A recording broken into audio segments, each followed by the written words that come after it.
Sejam todos muito bem-vindos ao evento virtual Saúde Mental, Saúde Emocional e Comunidade Escolar em Tempos de Relações Virtuais.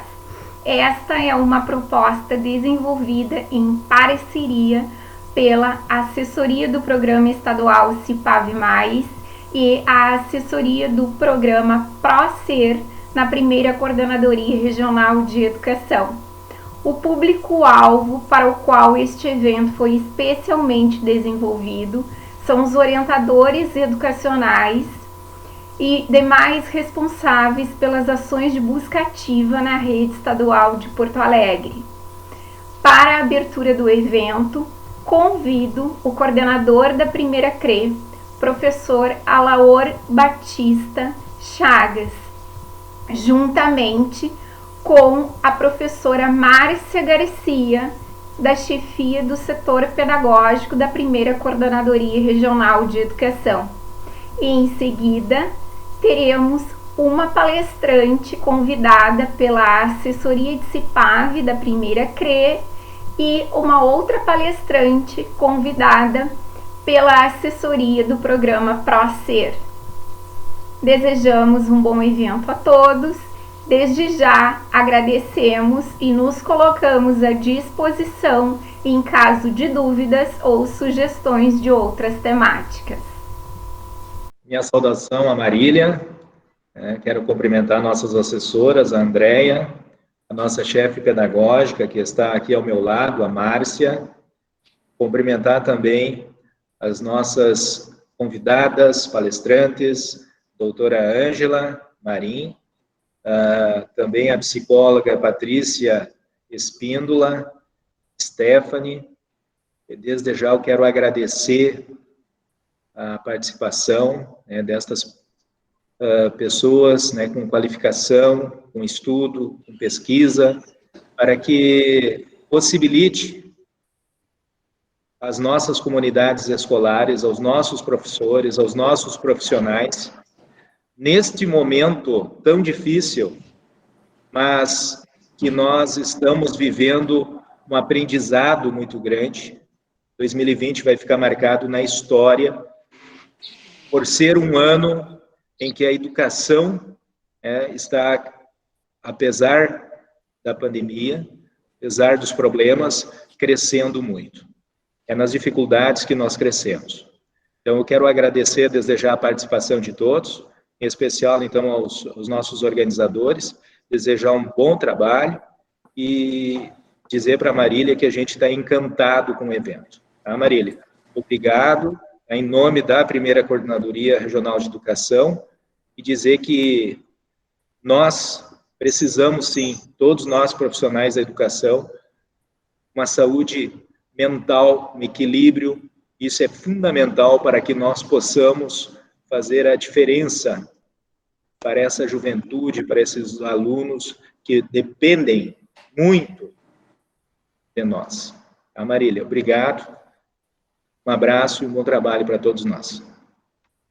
Boa tarde a todos. Sejam bem-vindos à formação promovida pela colega Marília, que cuida da CIPAV, pela colega Andréia, que é a nossa referência no PROSER, organizaram este evento para hoje fazer uma reflexão sobre um tema que é tão importante para ser discutido nesse momento que estamos vivenciando. E que tenhamos todos um bom evento, que a gente possa aqui fazer um efeito cascata, que daqui para os nossos professores, dos nossos professores para os nossos estudantes e as famílias.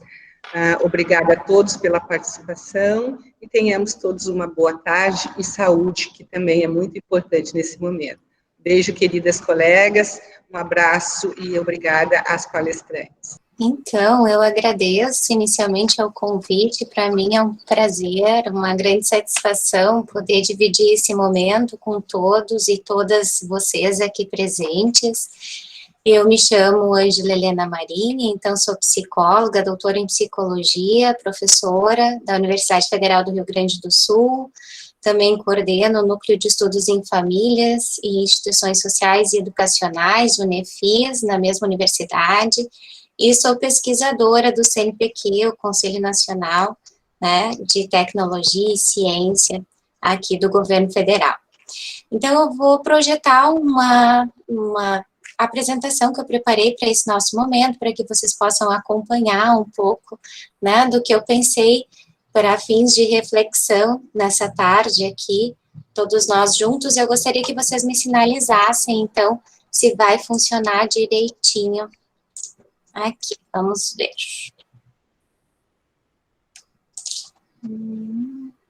Não abriu. Peraí, vamos lá de novo. Agora acho que vai. Vocês estão vendo? Está aparecendo para vocês? Professora Ângela, está. Está ampliado, Marília, como você solicitou? Sim, para mim está. Ótimo, que bom.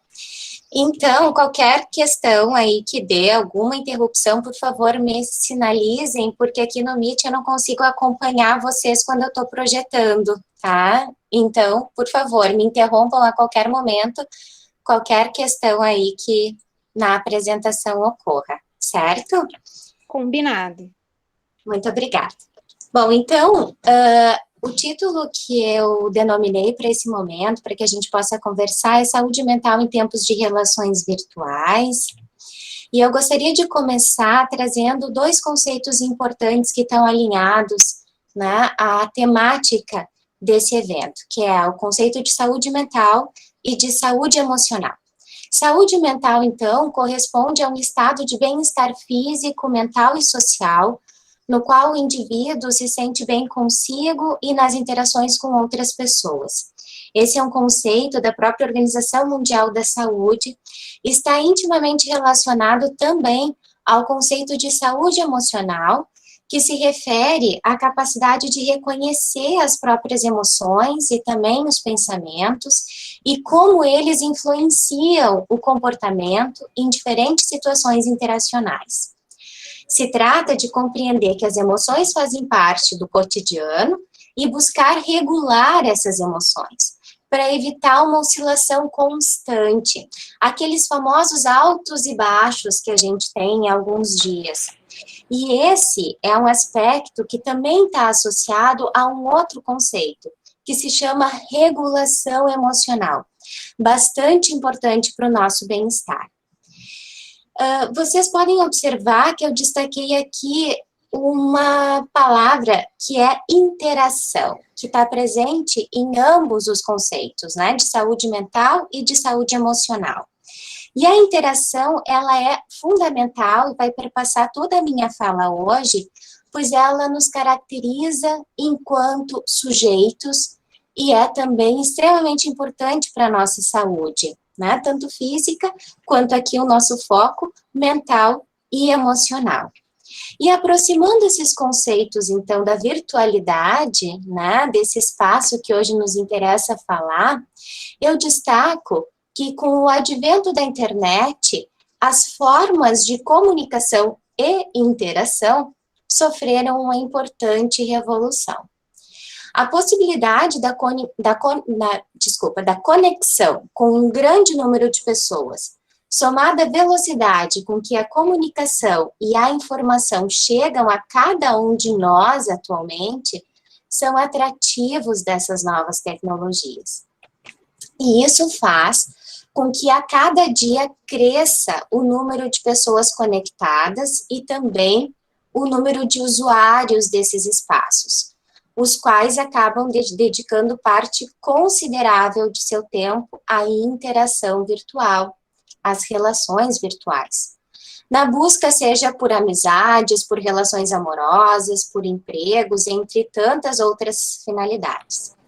E o que a gente tem constatado também é que essa conexão, essa busca por relações virtuais, ela tem sido potencializada pelo nosso atual contexto, que é, né, o contexto da pandemia.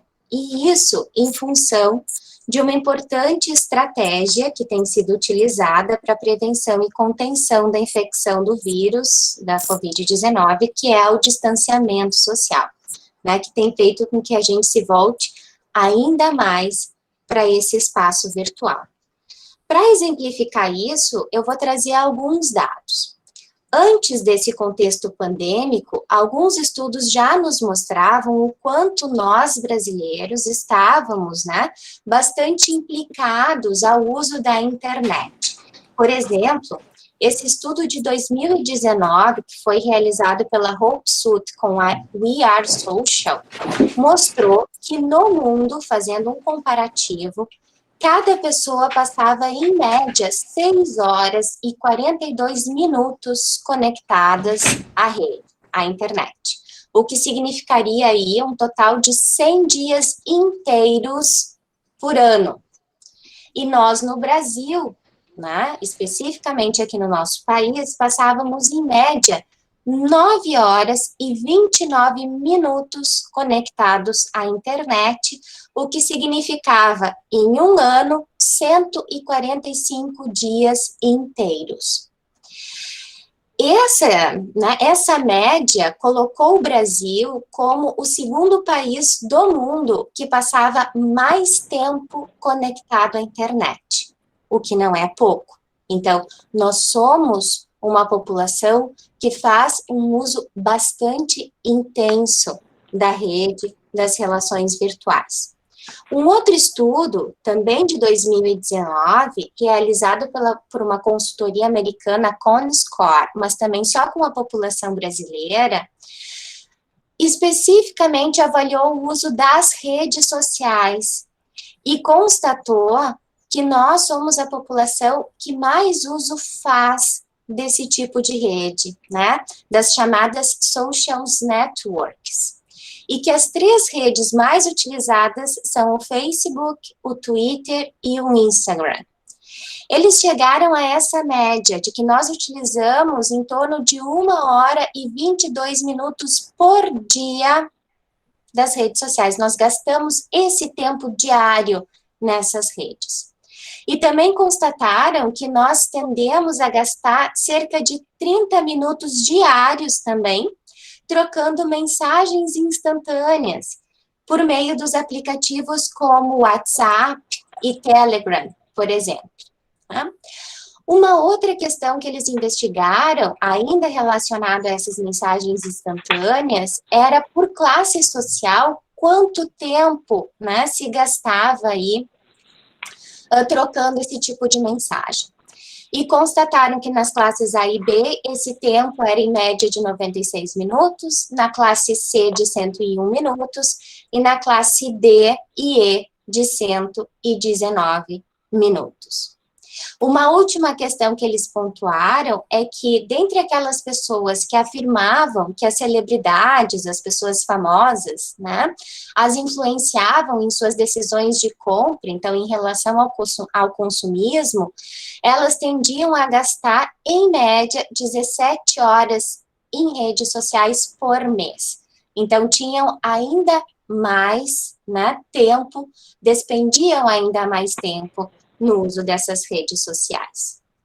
Fazendo um comparativo agora desses dados de 2019 para os dados de 2020, já, né, vivendo esse contexto pandêmico, nós temos pesquisas que nos mostram que esse consumo de internet aumentou ainda mais. Uma pesquisa nos mostrou que o consumo global de internet fixa teve um aumento de cerca de 4 horas diárias no Brasil, o que foi o dobro da média mundial, que foi de 2 horas. O mesmo a gente não observou quando se teve a análise da internet móvel, que teve uma alta de meia hora na navegação do 4G, que ficou, inclusive, até atrás da média mundial. Uma outra questão interessante da gente observar é que também houve a adoção de novas práticas na internet durante esse período. Por exemplo, cresceu o consumo de vídeos em 72%, a realização de chamadas de vídeo em 61%, o consumo de games em 42% e também de webcasts em 32%. Além disso, também houve o crescimento de 5,1% no tempo gasto em plataformas de videoconferências, a exemplo do Zoom, do Teams, do Hangouts. E também se observou que em ferramentas educacionais, o salto foi de 340%. A exemplo dessas plataformas que a gente tem utilizado para fins de educação, né, nas escolas, nas universidades, enfim. E que em soluções de saúde houve uma alta de 171% e em serviços de delivery de 51%. Então, percebam, né, dados bastante interessantes para a gente poder fazer uma análise. E aí nós perguntaríamos também, bom, afinal, até então nós estamos falando de uma população de adultos jovens, né, enfim, pessoas mais velhas. E as crianças, como ficam nesse cenário? Ou nós também temos dados que falam a respeito delas, e dados brasileiros, né? Nós tivemos uma pesquisa que foi feita de forma online e anônima, que foi lançada no dia 24 de março de 2020, e que buscou avaliar como as famílias com crianças de até 12 anos estavam ajustando as suas rotinas a esse período de distanciamento social decorrente da pandemia de Covid-19. Participaram famílias do Brasil inteiro, e foi um total de 816 famílias, pais e responsáveis, né, de crianças de 0 a 12 anos. Várias atividades aqui foram investigadas, mas nessa tabela eu recorto especialmente o tempo de uso de telas que foi relatado durante esse período. E aqui está classificado por sexo, né? O que se observou? Que crianças de 0 a 2 anos, entre as meninas, o tempo de uso de tela que estava sendo feito era de 2,4 horas, e entre os meninos de 2,3 horas. Entre os 3 a 5 anos, as meninas faziam um tempo de uso de telas de 4,2 horas e os meninos de 3,4 horas. De 6 a 9 anos, as meninas 4,6 horas e os meninos 4 horas. E de 10 a 12 anos, as meninas utilizavam telas em média de 5,4 horas e os meninos de 4,7 horas. Bom, mas e aí? Qual é o parâmetro? Qual é o critério? Isso é muito, isso é pouco, né? E aí nós temos, sim, critérios bastante claros que são nos colocados, né, pela própria Sociedade Brasileira de Pediatria, que no final de 2019 lançou esse manual de orientação, que se chama Menos Telas, Mais Saúde, onde tem alguns indicativos relacionados ao tempo de uso de telas e, inclusive, nos dá algumas associações quanto a alguns malefícios, né, associados a esse tempo, quando ultrapassado. Então, eles indicam que para crianças menores de 2 anos, deve-se evitar a exposição a telas, mesmo que passivamente. E para crianças com idades entre 2 e 5 anos, esse tempo precisa ser limitado a, no máximo, 1 hora por dia, mesmo com a supervisão de pais e cuidadores. Crianças entre 6 e 10 anos devem ter o tempo limitado a, no máximo, 1 a 2 horas por dia, também com a supervisão parental. E adolescentes com idades entre 11 e 18 anos devem ter o tempo limitado a 2 a 3 horas por dia. Então, percebam que o tempo, né, que foi indicado na pesquisa anterior ultrapassa e muito a essa orientação. É claro que algumas ressalvas foram feitas nesse momento da pandemia, né? Mas mesmo assim, o tempo, ele excedeu bastante essas diretrizes. E tendo em vista, né, esse uso bastante intenso da internet e das telas que nós constatamos a partir dessas perguntas, dessas pesquisas, enfim, cabe a gente fazer essa pergunta. E quais as consequências, então, dessa virtualidade, dessas relações virtuais para a nossa saúde mental? Que efeitos positivos ou negativos nós temos desse uso, né? Bom, algumas pesquisas também já têm feito alguns assinalamentos nessa direção. Mas antes de eu indicar para vocês essas pesquisas, eu vou somar mais uma questão para a nossa reflexão. Será que nós estamos juntos ou nós estamos sozinhos nessas relações virtuais? Bom, para contribuir com essa reflexão, eu trago esse ponto.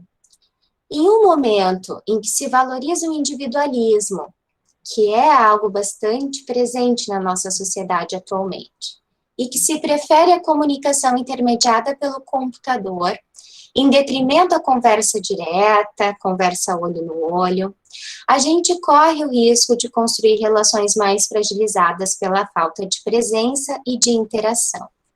E lembre que a interação é um aspecto fundamental e presente, tanto na saúde mental quanto na saúde emocional. Além disso, considerando que as pessoas podem construir personalidades e identidades que nem sempre são condizentes com a realidade, as relações mediadas pela internet, elas podem ser um engodo, ou seja, elas podem ser enganosas, o que sugere que as proximidades virtuais não são necessariamente efetivas como as reais.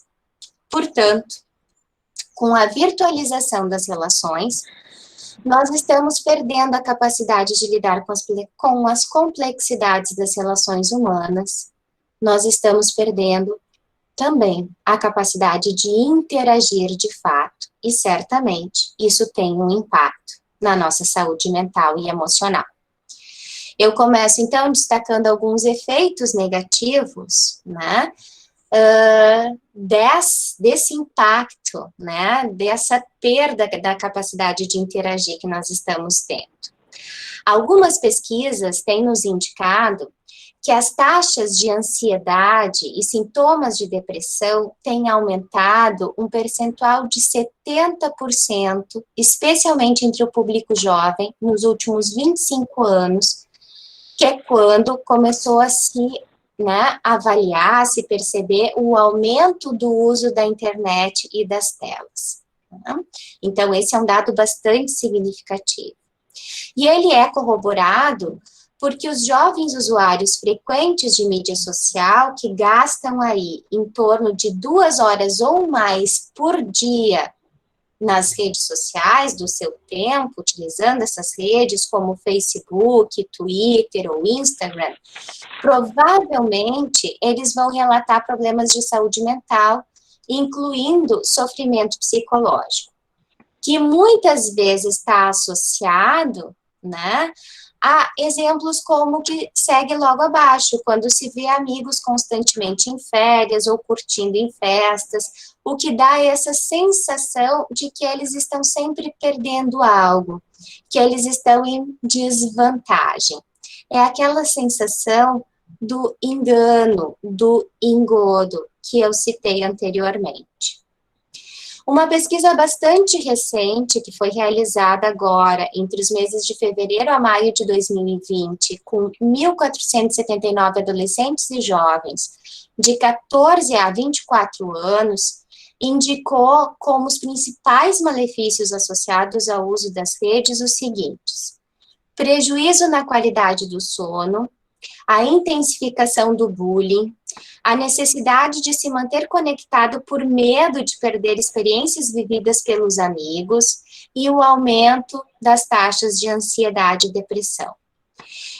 Essa pesquisa ela também indicou que, dentre as redes mais utilizadas estão o YouTube, o Twitter, o Facebook, o Snapchat e o Instagram.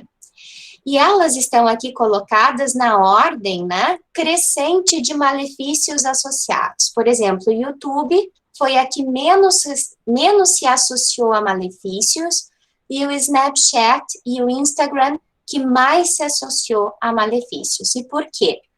Porque essas duas são plataformas muito focadas na imagem e parecem gerar mais sentimentos de inadequação e ansiedade em jovens, o que leva ao fenômeno da comparação social.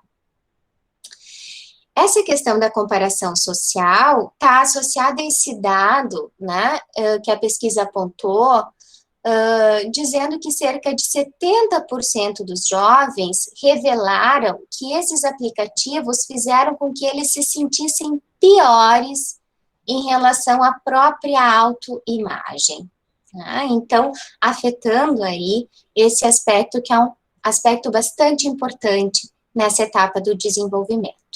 E quando a gente foca especificamente nas meninas, esse aspecto se torna ainda mais relevante, porque esse número, esse percentual sobe para 90%, né, das meninas aí revelarem que se sentiram piores em relação à sua própria autoimagem.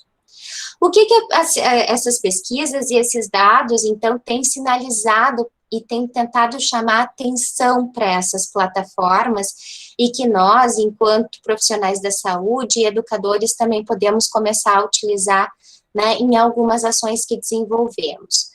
Que elas devem advertir os usuários sobre o número de horas acessadas, né, então tem-se feito indicativos de que quando se passa de 2 horas, alertas devem ser emitidos, que também devem informar quando as fotos sofrem manipulação digital para exibir aparências mais perfeitas, né, e que não se identifique o número de curtidas e likes para evitar esse fenômeno da comparação social. E isso já tem sido, inclusive, assumido por algumas plataformas, como o próprio Instagram, que já não identifica mais ali quantos likes se dá em cada foto. Então, são aspectos que têm sido levantados.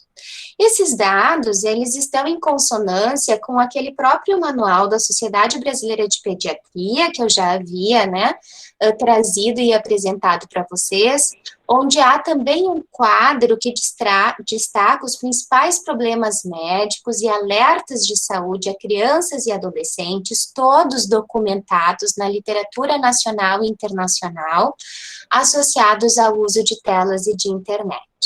Aqui eu só vou pontuar alguns deles, a maioria que já falamos, né? Problemas como irritabilidade, ansiedade, depressão, transtornos do déficit de atenção e hiperatividade, transtornos como sobrepeso, obesidade, anorexia, bulimia, bullying e cyberbullying, transtornos da imagem corporal e da autoestima, como acabamos de ver, além de comportamentos autolesivos, indução e riscos de suicídio, entre outros que vocês podem observar nesse quadro.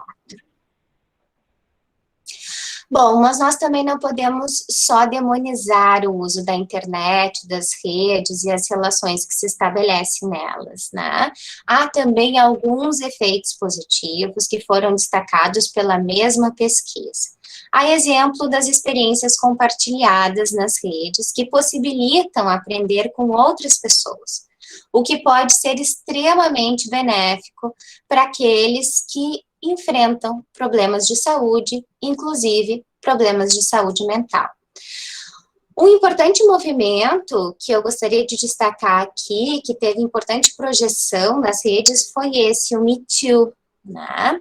Então, são pessoas aí que acabam compartilhando experiências e isso tem trazido efeitos benéficos, né? Então, nesse sentido, a internet, ela também pode servir como uma ponte para grupos e pessoas que enfrentam problemas de interação na vida real e encontram dificuldade para ter um suporte pessoalmente. Essa pesquisa apontou que quase 70% dos adolescentes, eles relataram ter recebido apoio nas mídias sociais durante tempos desafiadores. E a gente tem vivido atualmente agora, né, um momento desafiador. E talvez esses jovens estejam recebendo algum tipo de apoio também nas redes sociais. Então, o que a gente pode constatar é que a interação virtual acaba sendo um espelho da sociedade na qual a gente vive, onde pessoas podem fazer bem ou mal para as outras, dependendo do tempo de convivência, do tipo de apoio e muito da qualidade das relações que se cultivam. Portanto, as redes sociais podem funcionar como um catalisador, seja para quem vive com problemas de ansiedade e depressão, e encontra na internet ainda mais motivos para se sentir pressionado e desvalorizado, mas também por ser uma plataforma na qual minorias encontram espaço para dizer o que sentem e o que pensam. E frente aos malefícios, então, que a gente acaba destacando, né, como os que mais nos chamam e nos despertam a atenção, eu pontuo aqui que a escola e a família podem ser um fator de proteção. E por quê? Porque a escola é uma importante aliada da família no compartilhamento de informações, na redução de riscos e até mesmo na detecção precoce de sinais em saúde mental e emocional que demandem a atenção. A gente sabe que os processos que ocorrem dentro e fora da escola atuam juntos na saúde mental e emocional de crianças e adolescentes. Além disso, a escola é um importante lugar e espaço de interação, portanto, é um espaço de prevenção e promoção de saúde mental e emocional. E nesse atual momento, o distanciamento social, ele tem inibido, né, a todos nós, o convívio entre colegas e muitas vezes propiciado uma dificuldade em encontrar também um lugar separado dos familiares, em função desse convívio mais intensificado, o que pode gerar muitos conflitos. Né? Frente a isso, uma outra importante pesquisa foi realizada, que se chama Juventudes e a Pandemia do Coronavírus. Ela foi desenvolvida pelo Conselho Nacional da Juventude, em parceria com a Unesco e a Fundação Roberto Marinho, e ela destacou que a ansiedade, o tédio e a impaciência foram apontados como sentimentos mais presentes durante o distanciamento social. E que esses jovens, em relação, né, à educação e aprendizagem, não relataram como dificuldade a falta de aparato tecnológico para acompanhar as aulas, mas destacaram o equilíbrio emocional, a dificuldade para se organizar no estudo à distância e a falta de um ambiente tranquilo em casa. Um outro dado que me chamou bastante atenção é que 6 em cada 10 desses jovens eles acreditam que tanto as escolas quanto as universidades devem priorizar o trabalho emocional com os alunos, tanto nesse momento ainda de ensino remoto, quanto no momento de retomada das atividades presenciais, quando possível. Nesse sentido, eu acho que é importante a gente pensar em desenvolver ações que visem prevenir e promover saúde mental e emocional na família e na escola. E tendo em vista isso, tem algumas competências que estão alinhadas à Base Nacional Comum Curricular, que eu gostaria de destacar, e que fazem bastante, né, se alinham, se afinam bastante aos conceitos de saúde mental e emocional. São elas: autoconhecimento e autocuidado, que vocês sabem, dizem respeito a conhecer-se, compreender-se na diversidade humana e apreciar-se, cuidando da nossa saúde física e emocional, reconhecendo as emoções, as nossas e as dos outros, com autocrítica e capacidade para lidar com elas, e também a empatia e a cooperação, que diz respeito a exercitar a empatia, o diálogo, a resolução de conflitos e a cooperação, para que dessa forma a gente possa se fazer respeitar e promover o respeito ao outro e aos direitos humanos com acolhimento e valorização da diversidade, sem preconceitos de qualquer natureza. Eu acredito muito que essas duas competências são importantes para uma interação de qualidade, que pode nos mostrar a necessidade de olhar para quem está ao nosso lado efetivamente e estabelecer uma relação real com ele. A gente já tem algumas evidências de que intervenções pautadas nessas competências socioemocionais desenvolvidas em escolas podem ajudar a promover o bem-estar, além de prevenir situações de risco para a saúde mental, o que representa uma abordagem promissora para aumentar o sucesso das crianças e de adolescentes na escola e na vida. O que me parece ser o principal desafio é envolver a comunidade escolar nessas ações, uma vez que é a partir da relação sistemática de todos que se poderá alcançar resultados mais efetivos. Afinal, saúde mental e emocional requerem interação. Essas foram algumas referências, então, que eu utilizei para construir esse momento de reflexão de hoje. Me coloco aberta ao diálogo e agradeço muito pela atenção de vocês. Muito obrigada. Obrigada, Marília, então, pela parceria, né? Por esse momento que a gente está proporcionando de grande aquisição de conhecimento e compartilhamento, então, desse momento de promoção de saúde mental. Então, eu chamo a Patrícia, psicanalista, psicóloga, terapeuta e parceira do Procer, para fazer a sua fala a respeito, então, da atualidade, dos tempos atuais, como estão, então, essa interação com o mundo virtual. Professora Patrícia, psicóloga, por favor, a palavra com a senhora. Tá. Primeiramente, queria agradecer o convite, né, da Andréia, para estar aqui hoje falando sobre esse assunto tão importante, né, que nos tem ocupado todos esses meses por conta dessa nova realidade, né, que fomos invadidos, então, pelo vírus do Covid, nos tiraram a nossa vida, desalojaram nossa vida, né, nossa rotina pessoal e profissional. Então, tivemos que se haver com coisas totalmente diferentes, né, somos principiantes, né, não somos especialistas, né, no Covid, estamos nesse caminho juntos, num caminho desconhecido, com muito receio, com muito medo, né, às vezes com uma preocupação, assim, da morte à espreita, o medo de se contaminar. Então, tivemos que se isolar para tentar achatar essa curva e proteger nós e os nossos amigos e familiares. Então, tivemos que nos ver nesse isolamento social, né, que nos trouxe repercussões emocionais importantes, né, porque imagino que para a escola seja um caminho bem mais difícil ter que lidar com isso, porque estamos falando aí de uma comunidade de crianças, de estudantes, né, que estão envolvidos, crianças, adolescentes, professores, coordenadores, orientadores educacionais, enfim, uma leva de pessoas que trabalham com o outro na relação.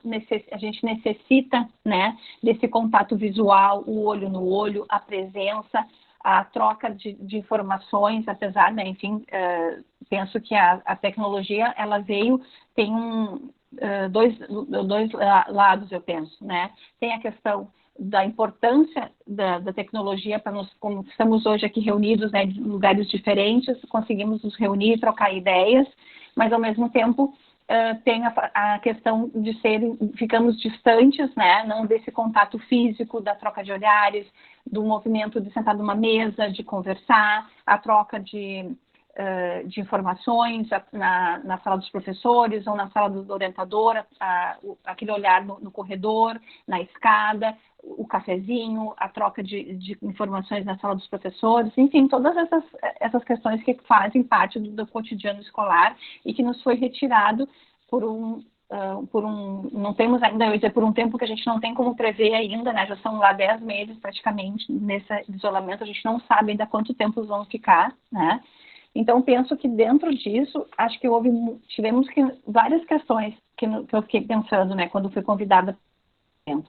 A primeira coisa que eu fiquei pensando é essa questão de se adaptar a essa nova realidade, né, não somos acostumados a lidar nessa proporção de ficar tanto tempo na frente do computador, né, a colega trouxe dados ali importantes, que não é desde a criança até o adulto, de quanto tempo é saudável ficar dentro do computador, na frente do computador, nós ficamos horas, né, de 2, 4, 6, 8 horas, dependendo do dia. Eu acho que isso tem um desgaste emocional muito grande, né, acho que a gente foi, além da questão do desgaste emocional, a gente teve que lidar com essas questões, assim, não estarmos preparados para essa nova realidade, apesar de eventualmente a gente fazer uso, né, do computador para trabalhar, para fazer planos de aula, para apresentar para os alunos, enfim, uma nova realidade, e os coordenadores e orientadores se utilizarem também desse artifício, era uma coisa muito eventual, né, e essa nova realidade invadiu as nossas casas, tivemos que nos haver com isso,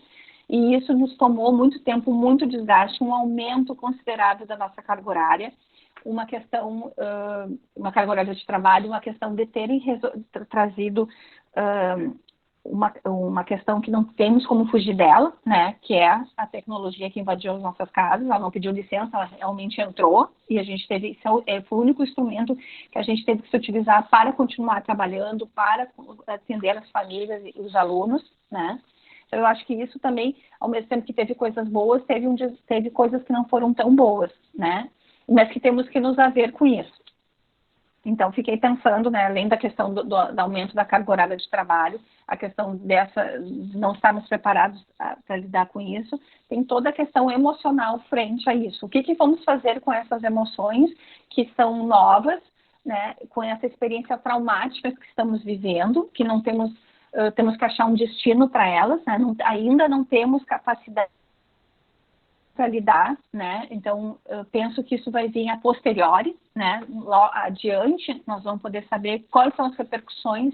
Nós temos uma prévia do que está acontecendo agora, mas nós vamos ter mais adiante, eu acho que vai ter uma configuração melhor, mais esclarecida de como é que nós vamos lidar com tudo isso, né?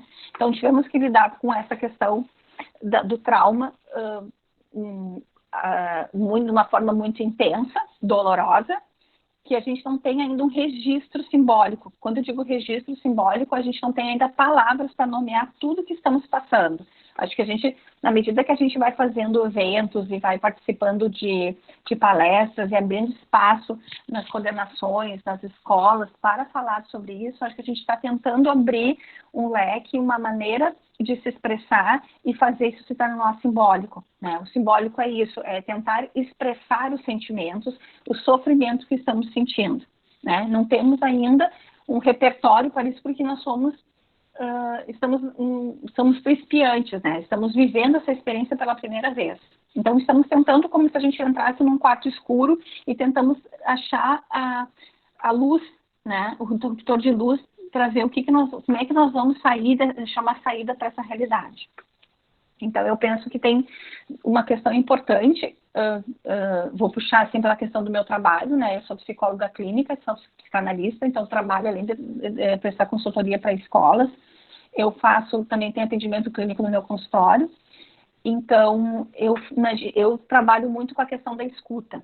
Eu acredito que quando a gente não fale os nossos sentimentos e nos expressamos, nós não conseguimos, vai por outra via, né? Quando a gente não se expressa, não simboliza, não ordena os nossos pensamentos e afetos, eles vão para duas vias, pelo ato e pelas questões emocionais, vai para o corpo, né? Que a gente chama então de sintomas psicossomáticos, né? Então, ou vai para o corpo ou vai para o ato. No corpo, são esses desgastes emocionais que não saem através da palavra, eles saem através do corpo. Então, são pessoas que apresentam problemas físicos, aí, dores de cabeça, insônia, gastrite, enfim, são manifestações corpóreas que o corpo está sinalizando, né? Uma luz vermelha, eu estou em sofrimento, eu preciso parar, eu preciso refletir, alguma coisa está acontecendo comigo. E muitas vezes vão parar no médico, vão parar no psiquiatra, né? Porque estão num sofrimento psíquico que o corpo demonstra. Outra maneira desse sofrimento sair, né, é pela questão do ato. Ter comportamentos que tu não tá conseguindo entender muito, assim. Tu tá mais agressivo com o colega, tu discute em casa com a família, e não tem motivo aparente, mas é como se fosse uma panela de pressão cheia e faz tudo, né, como se quando tu abrisse a panela de pressão e saísse tudo para fora, e tu não conseguisse segurar.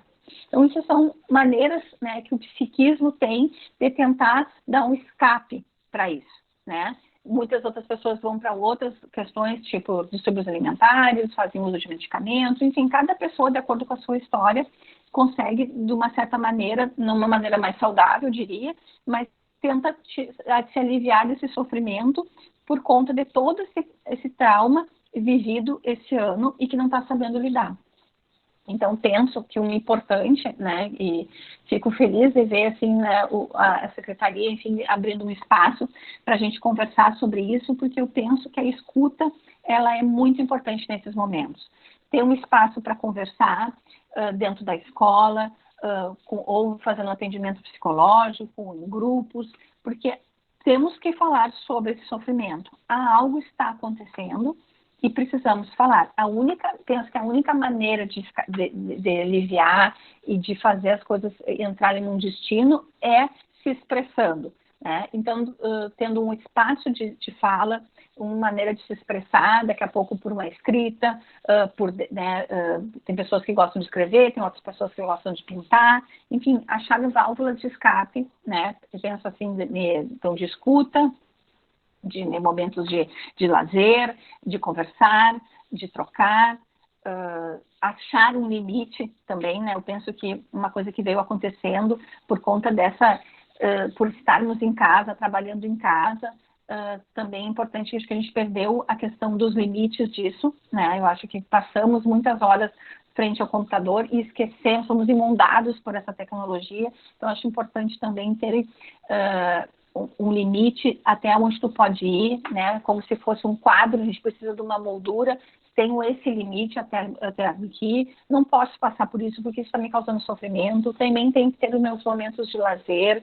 com a minha família, descansar, dormir, se alimentar, praticar exercício físico, enfim, ter um leque de opções para também ter esse autoconhecimento de si, poder se sentir bem, para poder ajudar o outro e poder também lidar com tudo isso que está acontecendo, né? Então, eu acho importante também, essa é a questão do autoconhecimento, saber qual é o seu limite, ter momentos de parar e não fazer nada, pensar em si, tentar se organizar os seus sentimentos, seus pensamentos, né? Então, acredito que isso faça uma diferença muito grande nesse momento da pandemia. Porque não sabemos, né, quanto tempo isso vai demorar ainda, só sabemos que tem uma vacina que está perto, mas não temos como calcular o tempo ainda de se a vida realmente vai voltar ao normal como era antigamente, né, se vai ser esse novo normal que a mídia, os médicos e a sociedade está falando, né. Então temos que lidar com essas diferenças, que aconteceu algo grave, que nos desvirtuou algumas coisas, e que precisamos voltar a tentar se reequilibrar para poder trabalhar de uma melhor maneira possível, já que estamos, né, enfim, dentro de uma escola, precisamos acolher esses pais, né, que têm estão vendo seus filhos também desorientados, desorganizados, muitas vezes, também tiveram perdas, né, e eu acho que a palavra desse ano, assim, tem duas palavras que eu penso que são importantes que aconteceram esse ano. É um luto, né? Luto por tantas coisas que a gente perdeu e a questão do cuidado. É o ano do cuidado, da gente se cuidar, do cuidar do outro, e para isso a gente precisa estar bem. A gente precisa estar inteiro para poder cuidar do outro, né? Então, penso que tem a ver com isso, com essa proteção, né, que temos que fazer com a gente e no momento fazer com o outro, de poder estar atento às nossas necessidades, estar atento ao colega, ter uma capacidade de empatia, de se colocar no lugar do outro, né, cooperar, entender que estamos todos passando por momentos difíceis e que isso tudo vai passar, mas que precisamos ter paciência e ajudar uns aos outros. Eu me lembrei daquela frase, né, ninguém solta a mão de ninguém, né, que está todo mundo junto, todo mundo tentando entender, e que também tem um grau de exigência, acredito, assim, né, da parte da escola, dos pais, e que todo mundo possa se permitir lidar com isso na melhor maneira possível. Todo mundo está fazendo o que pode, né? Estamos fazendo o máximo que podemos, né? Então, temos que lidar com essa realidade. Estamos vivendo uma realidade totalmente atípica que nunca vivemos e que estamos tentando ajeitar que todo mundo fique bem, que todo mundo fique sendo cuidado, né? Então, penso que é muito importante essa questão da escuta, de ter um espaço, independentemente se for na escola, sabe, né? Enfim, é importante que abra um espaço dentro da escola, mas se não for possível, também diante, né, às vezes não tem um tempo suficiente, eu não consegui enfim, um momento para isso, mas que possa procurar aí fora, então daqui a pouco, né, um atendimento psicológico, conversar, para poder se organizar e se conectar com os seus sentimentos. Acho que a minha fala se premia por aí. Agradeço a participação do evento. certo. Eu quero agradecer, então, a Marília por todo o apoio, pela essa parceria, pelas palestrantes, pela Ângela Marim, pela Patrícia, e colocar que o Procer fica à disposição, representado pela minha pessoa na primeira coordenadoria, se as pessoas quiserem se reportar na busca de uma promoção de uma saúde mental, junto, então, à instituição, podem procurar por mim, pela Marília também, a gente estabelece uma parceria, a professora Patrícia, a psicóloga Patrícia também, né? E o Procer, então, se coloca à disposição nessa acolhida da escuta com os profissionais, então, da rede pública estadual. Muito obrigada a todos, Marília, em especial a coordenadora, a professora Márcia, tá? E me coloco à disposição.